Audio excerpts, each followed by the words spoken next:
Welcome to the Play Well podcast. I'm Fiona Kirkland, Play Pedagogy Lead at Play Scotland, and I'm absolutely delighted to be joined today by Laura Henry-Allain MBE. Laura is an award-winning educationalist, consultant, producer, storyteller and author, and many of you know her as the inspiration behind JoJo and Gran Gran, the very much loved CBeebies series celebrating the relationship between a little girl and her grandmother.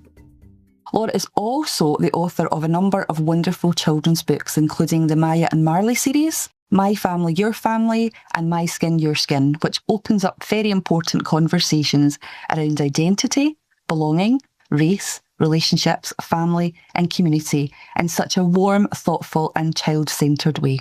Through all of Laura's work, there's such a strong thread of children's voices, that representation, the connection and the belonging, which feels so closely linked to the conversations that we also have at Play Scotland around children's rights, play, well-being and the importance of children feeling seen, heard and valued.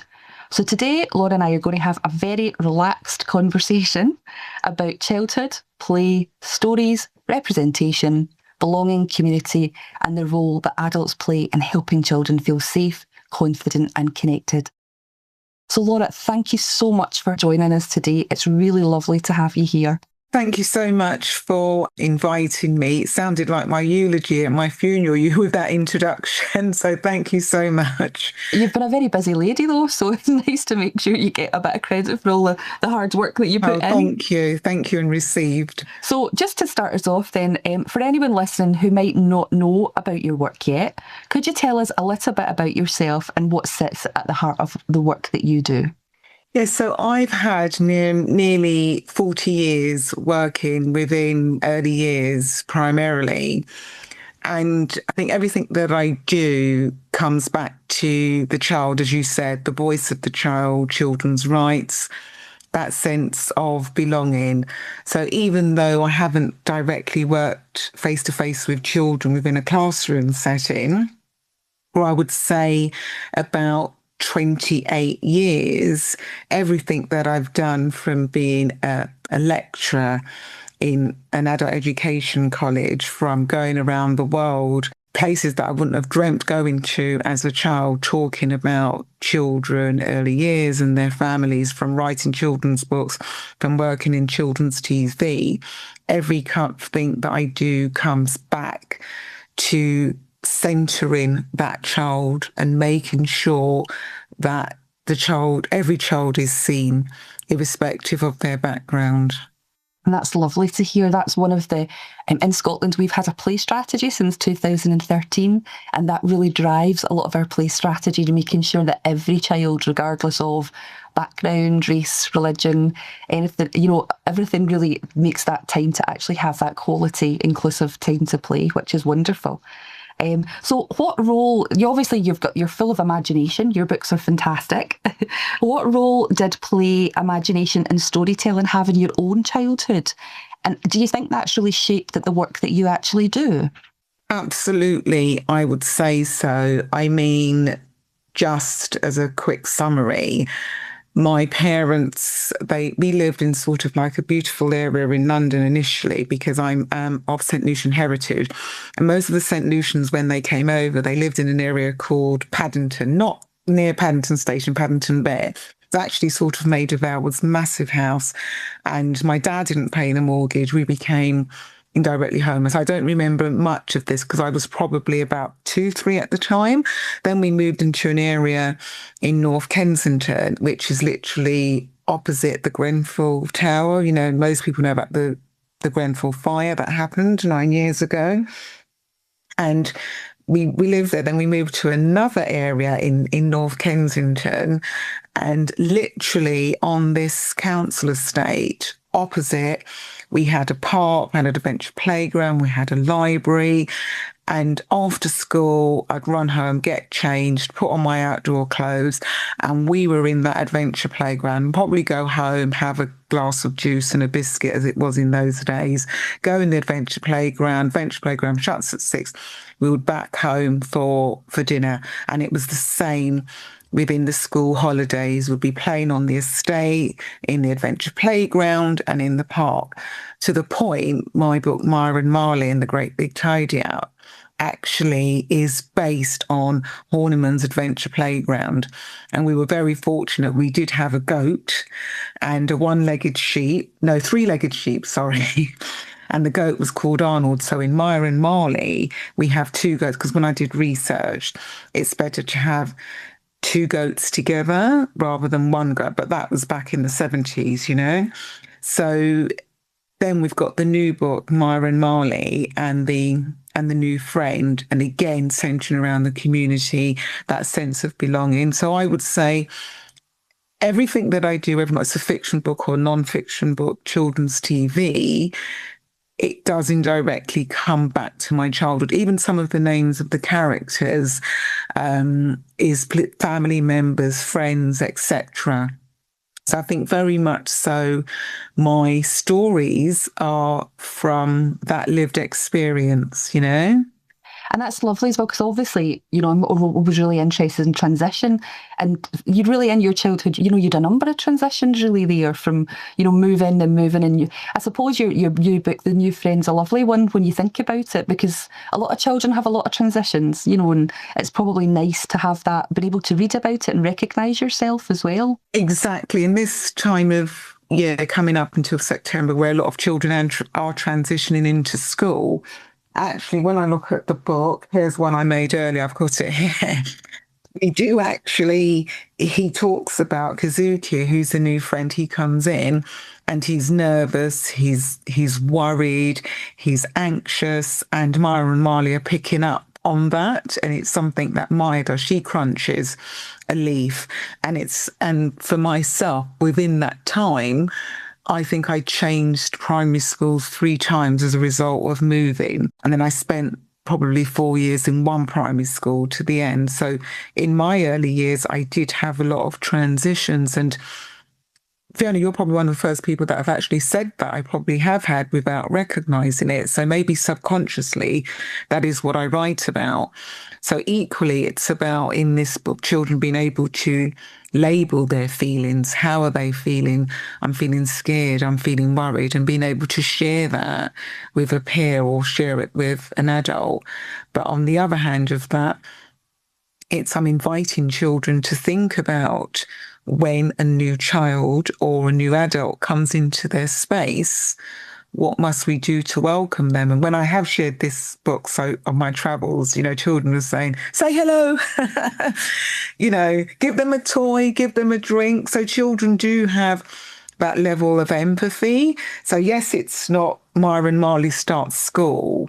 It's Maya and Marley and the new friend, which obviously plays into all of those different transitions, helping children to label their feelings, empathy, etc.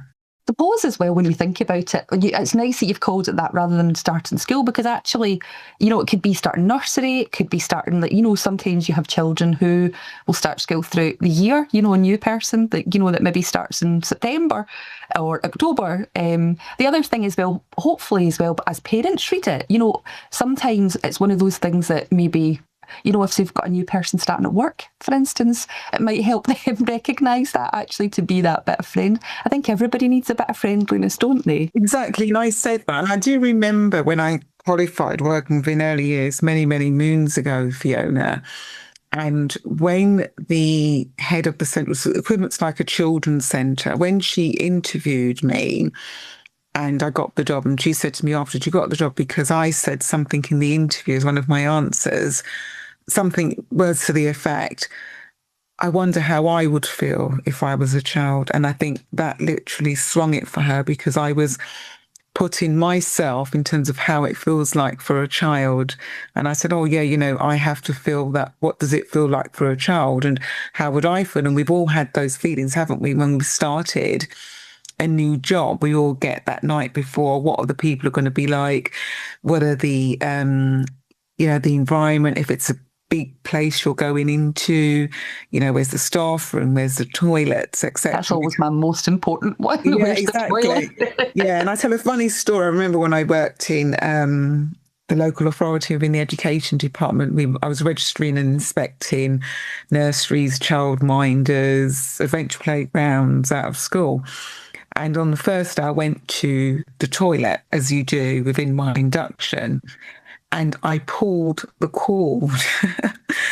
And the cord that I pulled was the emergency cord. So they all, and so they said to me, that was part of the induction. Suppose you only ever pulled it the once and hopefully never had to pull it again.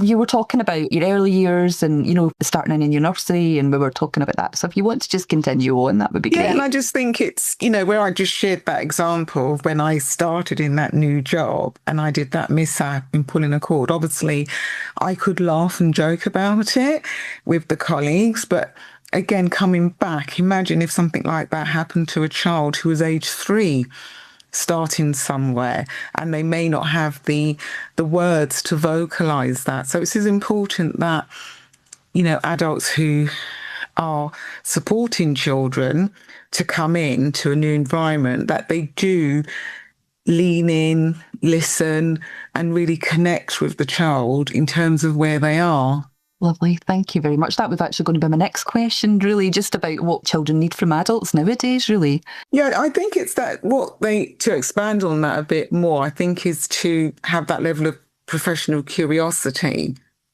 For instance, my eldest son, he is autistic. So really knowing the child, knowing their family, who does that child live with? What's important to that child? It's like a child-centered approach, which I think is really important for that child. I've got a colleague called Dr. Eunice Lumsden.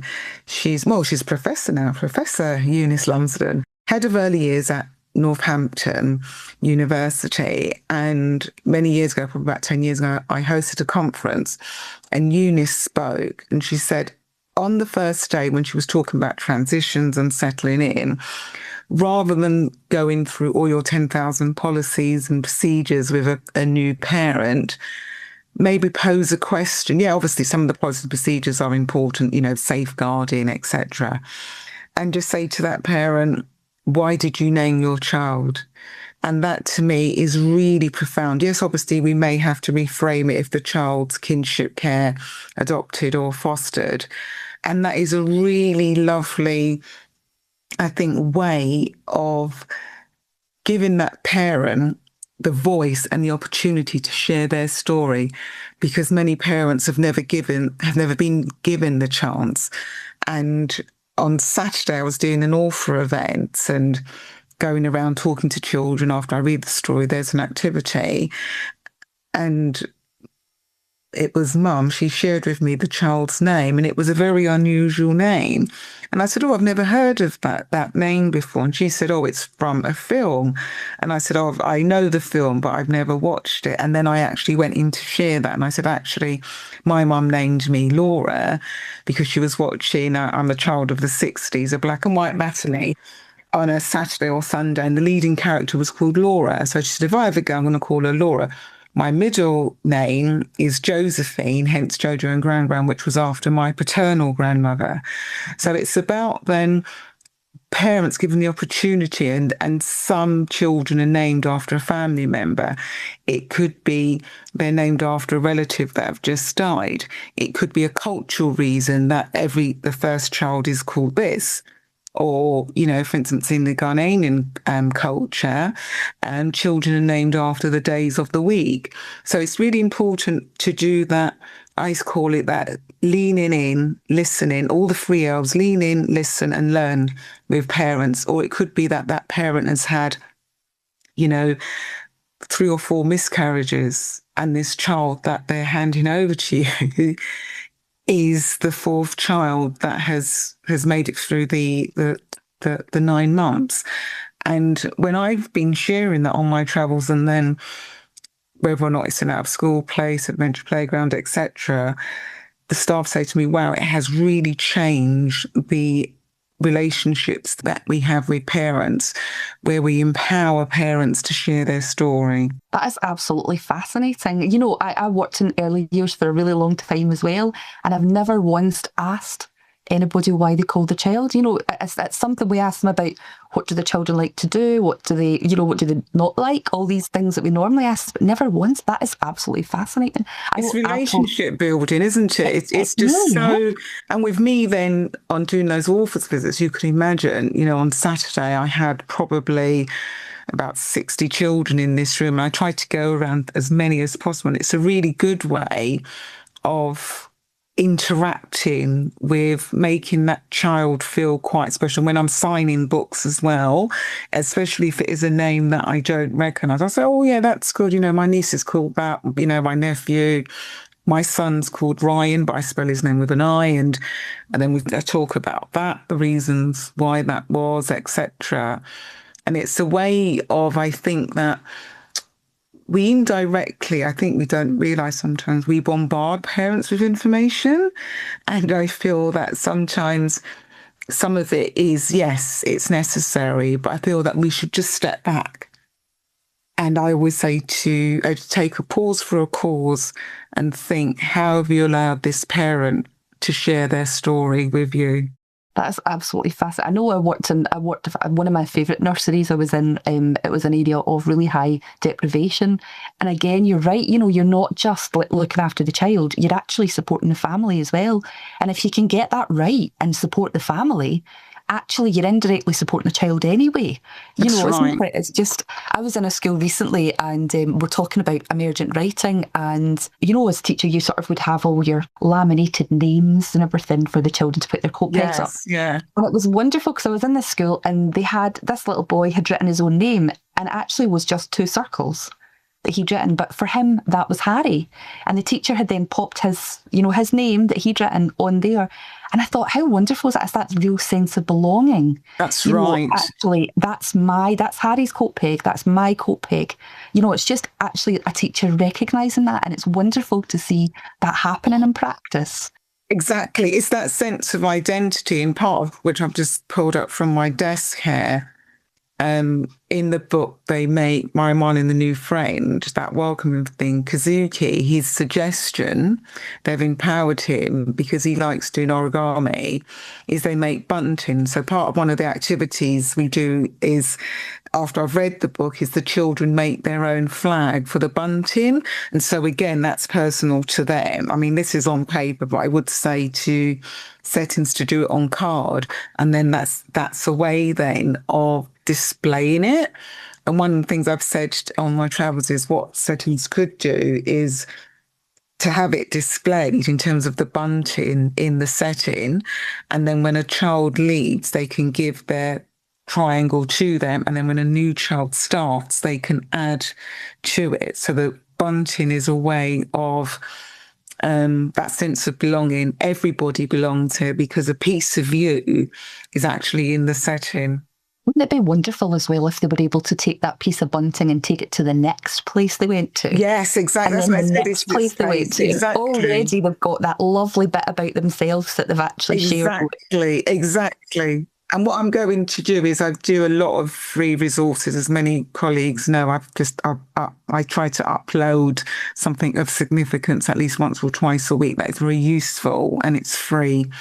So with this, I'm going to add it to my website. So anybody who does purchase the book, rather than creating, you know, their own bunting, they can just download it off the website. And the other thing with the book is I've done, which I've got here, is because it's the new friend, is when the book first came out, just prior to that, everybody that my publisher sent you, they were sent sunflower seeds, because sunflowers are symbolic to friendship. So that's a really great way. And again, the amount of learning opportunities from planting a seed, from measuring the growth, is it getting bigger, looking at the different colours, there's all maths, science, communication and language, PSC, because it's something that they've done themselves. And on this it says sunflower seeds, all you need is love, water and sunshine. Oh, well, we do sometimes struggle with that a wee bit in Scotland. Plenty of water, not so much sunshine. Yes, exactly. Yeah, let's hope we've had a lovely summer this year. You know, you were talking about your Maya and Marley and the Great Big Tidy Up as well. I know I really love that, and it worked in really lovely because we do our litter pick and play at Play Scott as well, which was lovely. You know, whenever we sort of found that book as well, it was a fantastic one. And obviously, Maya and Marley and their new friend is just out, but you've actually also written books like My Family, Your Family, My Skin, Your Skin, which opens up those really important conversations about belonging, identity, race, and relationships.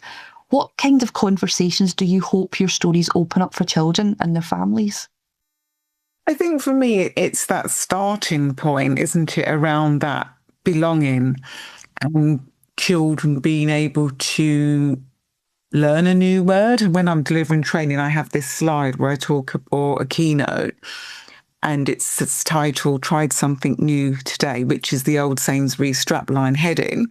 So you've got all of your continuous provision, everything you have every day, but actually, as an educator, play leader, what is new for children today? So within my books, I'm trying to create something that children learn a new word. They learn about not just a new word or a new activity like, making flags, but learn about a new experience, learn about empathy, etc. They may not know the word, but from reading the book, they know that that actually is empathy.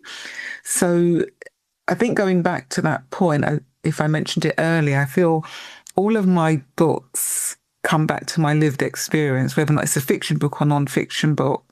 Every single thing in books as I'm writing is a part of me in terms of who I am. So indirectly, Freud would have a field day on me because I feel it's therapy. No, it's lovely because it takes me back. We very much in Scotland are very Frobelian, we're sort of taking Yes, and I went to Frobel. Oh, you're so lucky. I went about 10 years, and oh my God, and that is, Fiona, that was just one of the most emotional experiences. We had the German colleague there when she was telling Freud's story, because we had a translator, she was in floods of tears sharing his story. And again, after I've shared Eunice's thing, probably a few slides before that, as you've just spoken about, Frobel, if I'm verbal dyslexia there, is... I think everybody says it in a slightly different way. Yeah. I don't think I've met anybody that says it the same way. So, it's a bit like the word pedagogy. Yes, that's true, yeah.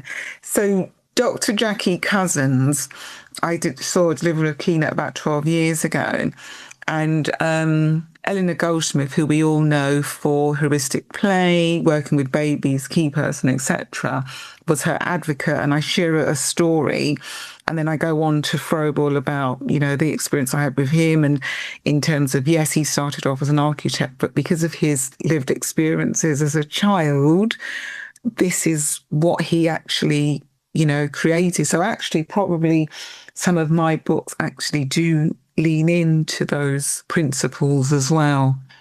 That's a lovely thing to be able to do as well, isn't it? Because actually, indirectly, you're actually helping probably early years practitioners link their theory, their practice to theory as well, which, as we know, makes you a really strong, confident practitioner. Exactly. Yes, yeah. I know I did the Frobel course and it just made me think completely differently about everything, really. But just when you were saying about us setting things up, and I always think I go back to that sort of setting the stage for play that he talks about, which is always really important. And it is, isn't it? It's that environment that if you can get your environment right, then it does a lot of the heavy lifting.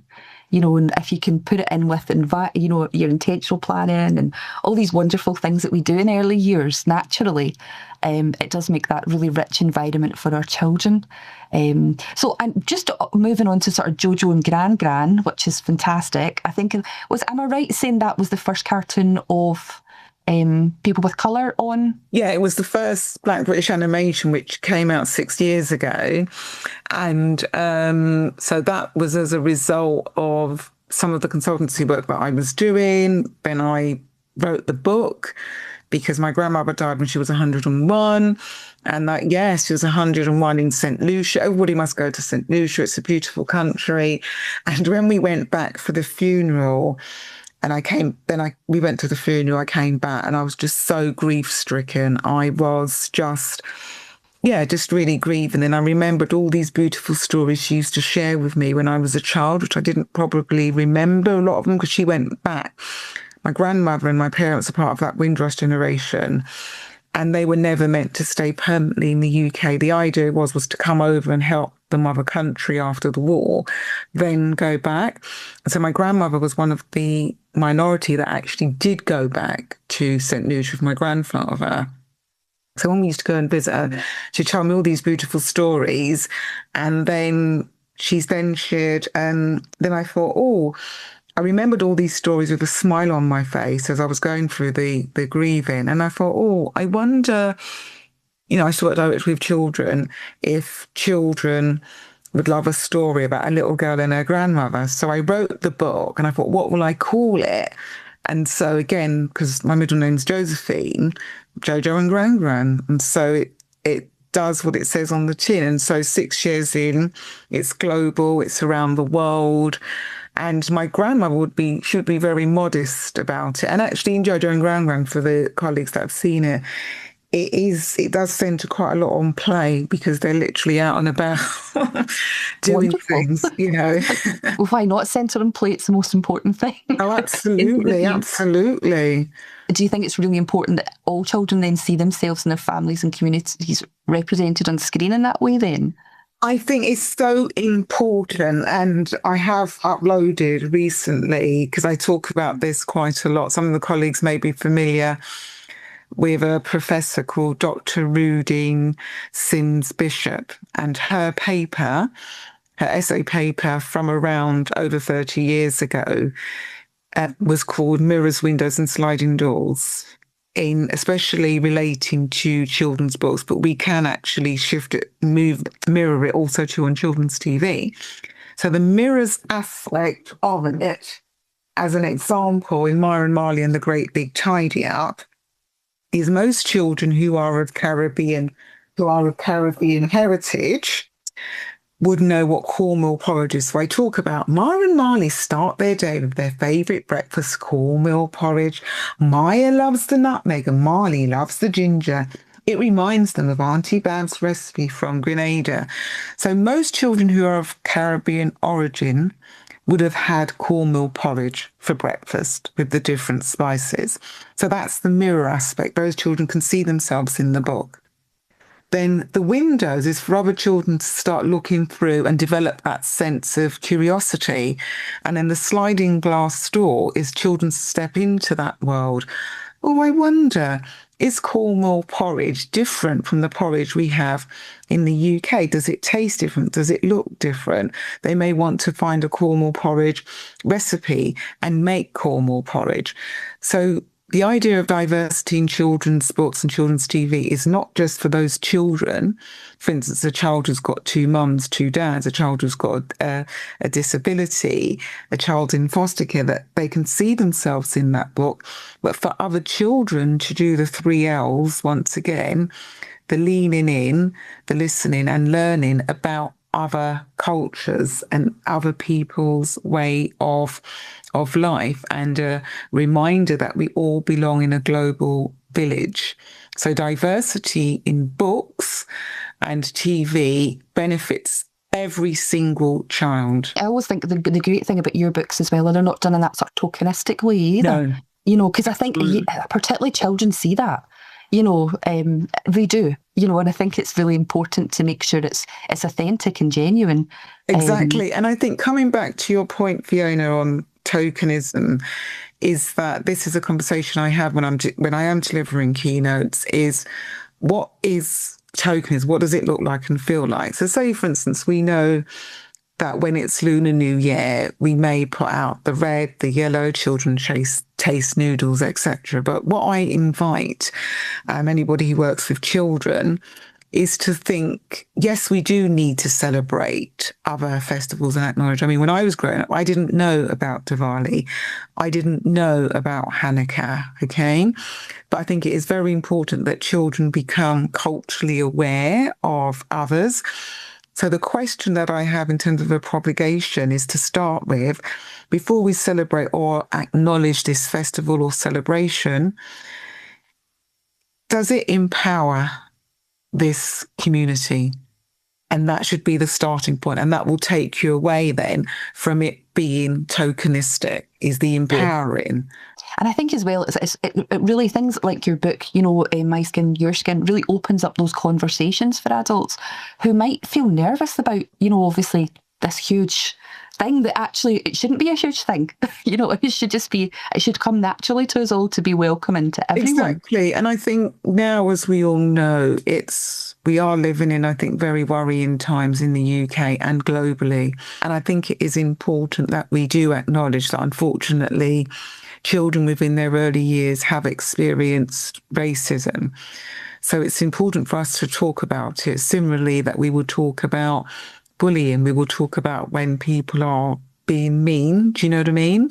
Mm-hmm. So I think it is important that when people say, but in my setting, we don't see colour. And I say, but you do see colour, because actually, I saw something the other day, an article, people say, well, you do see colour because when the lights are crossing on a traffic light. So you do see colour. And it's saying to me you don't see colour is not recognising that I am seeing me as a black woman who is dyslexic in terms of those intersectionalities. So I can see where it comes from, a place of kindness by saying we treat everybody the same, but actually we must acknowledge that there are differences. And in the first page in My Skin, Your Skin, I do talk about that, similarities and differences. And children do know, when I wear glasses, you've got glasses on, and another child may not have glasses. There may be two children with curly hair. Mine is brown. Yours is a red colour. So it's important that children do know differences. They know what's an apple, what is a banana, age stage. And I always say everything is age stage and ability appropriate. And do you think then that playing together really helps tackle those issues and overcome those differences? I believe it does. I think play is absolutely fundamental for children's understanding. And I think play is seriously underestimated in terms of the impact that it has on children's learning and development. They learn to negotiate. And I remember when I was young, remembering all of those different things that play brings. You negotiate, you take turns, you lean in, you listen, and as children pick up on each other's strengths, they support each other, etc. Yeah. No, it's fascinating speaking to you, actually. It makes me think of things differently as well. It's a lovely pleasure to speak to you today. And then I'm just going back to the goat, basically, because I'm really fascinated by the goat that you played with in the playground. Nowadays, health and safety. Well, I mean, we get problems with schools with they're not allowed tyres outside, in their loose parts. So the idea of a goat's probably quite. I think health and safety officers probably would be shaking in their boots. So, what role do you think that nature, community, and relationships play in children's well-being? Then, do you think every school should have a goat? Is that something? I think every school should, where possible, try to have an animal or a pet, because I think we know then that point around animal welfare, because in Lu and Chu, in the Great Myron One and the Great Big Tidy Up, they eat onions. And goats cannot eat onions, because I researched that. And it was about then not leaving litter around. So it's that thing then, when I read the book, when I've got Myra and Marley fans, they do say we shouldn't leave onions, not leaving, because it's not good for goats. So indirectly, children are learning about animal welfare. And for some children, we have heard of, like dog therapy, going into schools, nurseries, hospitals, play centres, etc. I know a colleague who brings in her dog every day into her preschool, and the dog is just there walking around. And so children know, okay, then is it time to feed the dog? Yeah. And I do remember as a child, most people do remember taking home for the holidays the goldfish or the hamster. You took a turn to do that. So I think animals, and having animals front and centre of the book, Lu and Chu, they're very cheeky. And adding on to that as well, Fiona, we've got the street sweeper crew in both books who feature. And for me, the the street sweeper crew was quite significant because it is showing working class jobs as the street sweeper crew, and how many times do we give thanks to street sweepers, etc.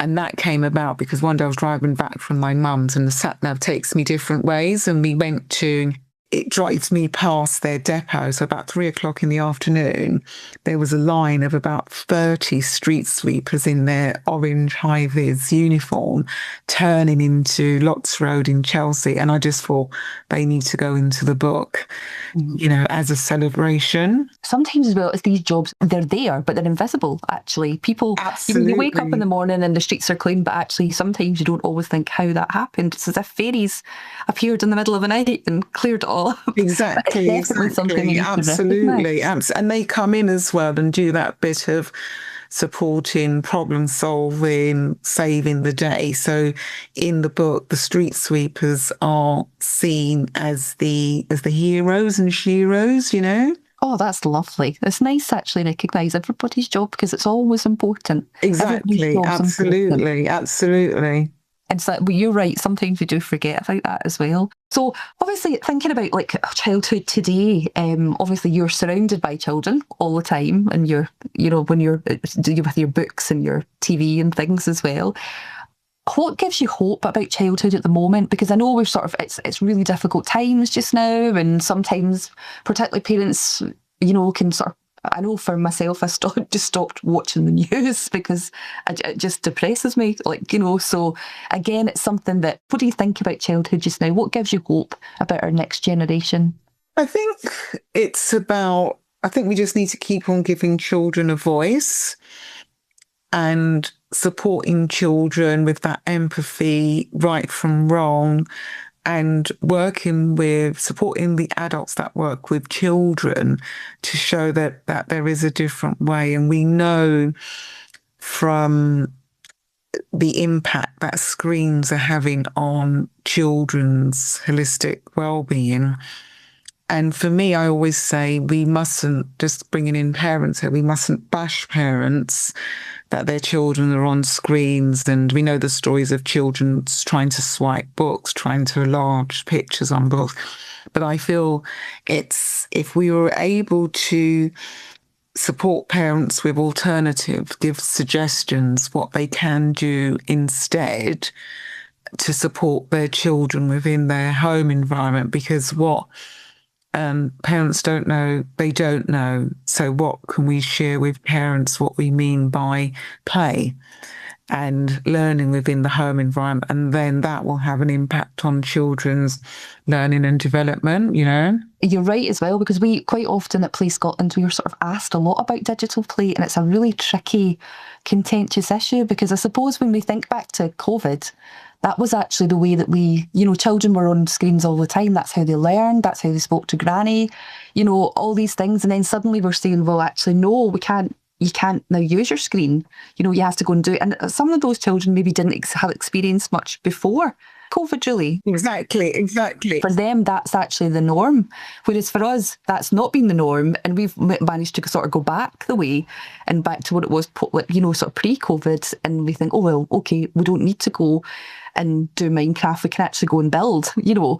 Yes, yeah. And I always say with screen times, it's about sharing with parents that we shouldn't be saying no to screen times, because I think banning something isn't good. It's about educating parents and children on safe screen time use. For instance, I've seen some settings use tablets to monitor the growth. I've seen settings where children have used tablets to direct their own stories. For instance, where I've shared with maybe growing the sunflower seeds, is you could use the tablet for that digital play. Children literally, you know, on that digital play, that they are recording their play. Equally to where my son is autistic. Yes, he is a grown adult now, but I have seen the benefits of tablets for children who may have special educational needs and disabilities. So it's about, I think, having a conversation on safe use. That has to be priority, and sharing with parents alternatives instead of reaching for that screen initially as the number one solution, so to speak. And it is definitely, you know, we always sort of talk about that at Play Scotland, is that rather than sort of like saying, oh, all screens are bad, like they have their place, but it's about balance, isn't it? Exactly. It's that balance. You're absolutely correct. Yes, yeah. We actually want that alternative where people are sort of saying, well, actually, you know, you want something that's more interesting than the iPad. Yes, yeah, you know, exactly. So it's like, you know, it's making your environments. I was in a school recently and they were saying that the children love Minecraft. And they're saying, oh, we can't really, they find it hard to get them off the tablets. So I had suggested, well, why don't you bring in like loads of loose parts and actually build your towns, you know, Exactly. through the loose parts. Yes, And it's amazing when you see that actually. So they're still getting that creativity that they were getting through Minecraft, but actually it's more, they're actually doing it physically rather than just sort of like digitally, which is exciting. Exactly. Absolutely, absolutely. And again, I suppose it's hard that parents always feel that they're not doing, I know I've got 2 children and you worry, you know, you think, are you doing the right thing? You know, and sometimes it can be really difficult when people are saying things to you, you know. Yeah, exactly. Because we just don't know, in terms of, again, coming back to Eunice Lumsden's point about hearing the parent's story. And I always say, when I'm doing a keynote, I produce a slide and I share a book called What Happened to You by Dr. Bruce Perry. He's like the, you know, godfather on childhood trauma. And his book is a must. And I always say anybody who works for children and families must read this book, because he wrote it with Oprah Winfrey. So, for instance, if we see a child throwing a chair, if we know a parent that has contacted us 30 times throughout the day about their child, rather than saying, what's wrong with that parent? What's wrong with that member of staff? What's wrong with that child? Is to reframe it and say, from a point of curiosity, what happened to you? Because therefore, then there's a reason for that. There's a reason why that default is, you know, not just on screens, with everything sometimes to do with parenting and that child. And that gives us that bit of empathy.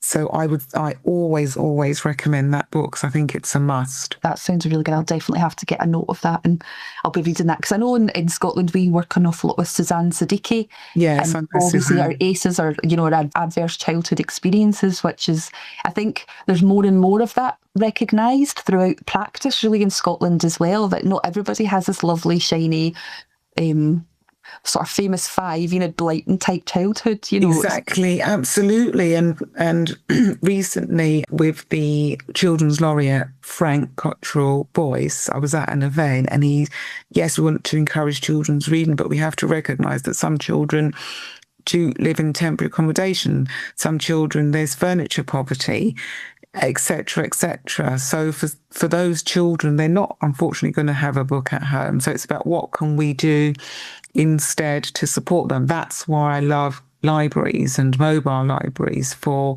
bridging that gap, to say to a parent, you know, we recognise, so we cannot have a blanket rule to say to every parent, you must read to your child, because that, for some parents, the priority is keeping a roof over their head. The priority is making sure that their child has a meal during the day. So we have to be very careful in terms of what we share with parents, that we don't add to the issues that are currently going on in their life. I suppose as well, when you think about it, I know I've experienced this as well, some parents actually have not had very good experiences of their own parents, you know. So again, sometimes it's actually helping parents understand how to parent. You know, that can be really, really tricky as well, can't it? But without going, no, you've got to do this and got to do that, and tell them basically, you know, you really have to help them make their own decisions and help them, you know, sort of along the way, really, rather than sort of tell them. Because there's nothing worse than somebody saying to you, you know, well, you have to come to this class because we think you're a poor parent.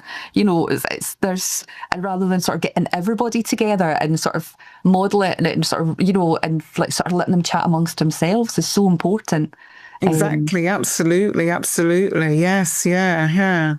So the last question I'm going to ask you, and we ask this to every single one of our guests, is if you had a magic wand and you could change one thing for children, what would it be? If I had a magic wand, I believe that every single around the rights of the child. And I feel we need to do more there. And I always quote, sometimes a quote by Nelson Mandela, that we can tell a society in terms of how we treat children. So I believe that the voice of the child should be front and centre to every decision. And I think there's 3 things that I would add there: that every child has the right to health, education, and housing. And I feel that those 3 things must be in place for every child. So education, I am coming back to early years and play within that education stream as well. So I think definitely the rights of the child need to be put into practice more. And it's interesting you say that, actually, because in Scotland, I think it was at 2025 that we actually ratified the UN Convention on the Rights of the Child into our domestic law. So actually, the exciting thing for me is children actually have the right to play, Article 31. And we now have a legal obligation to make sure that play is not seen as that reward, that extra, that fluffy bit at the end of the day. It's actually seen as an actual right for children, just the same as the right to to breathe, the right to eat, the right to have a house over your head, the right to play is there as well. And it's really, I think in Scotland we've got a bit of a culture shift because of that. Wow. People are actually starting to, to actually realise that actually children do have rights and they're not any less important than adults' rights. Yeah, because they do. And I feel that we do need to keep on taking it back to the child, I think, in everything. And also to more play. We need to encourage children, when I was growing up, and I know it's very difficult how we knew everybody as children. We played outside, and you don't see children going to knock for each other to come out to play. And so, I mean, there's the colleague, her name escapes me, that founded the Play Streets, and Ingrid, that's her name. And because I was one of the commissioners for the Play Report. So it's about then how we can get children to go outside more. We want children off their screens, but how can we support children to go outside, get the vitamin D in the sunshine when it's there, and support their parents? And I think it's community. I think community, everybody. And that's what last year I did a webinar, and it was titled "It Takes a Village," and it takes a village to support children with their early years reading. So that village approach needs to be there if we want to give children their rights, so to speak. And obviously your books are really going well towards that, really, that, then supporting children to read is wonderful. Yeah, because I think it ticks many boxes, doesn't it? And I think books are just fantastic for children to learn about others, to maybe go and try something after they've read the book, If any colleagues want to get in touch with me, I am on the socials. It's all the socials. It's at Laura H. Allain. Or if you want to email me, laura@laurahenryallain.com. Yeah, just finally happy playing.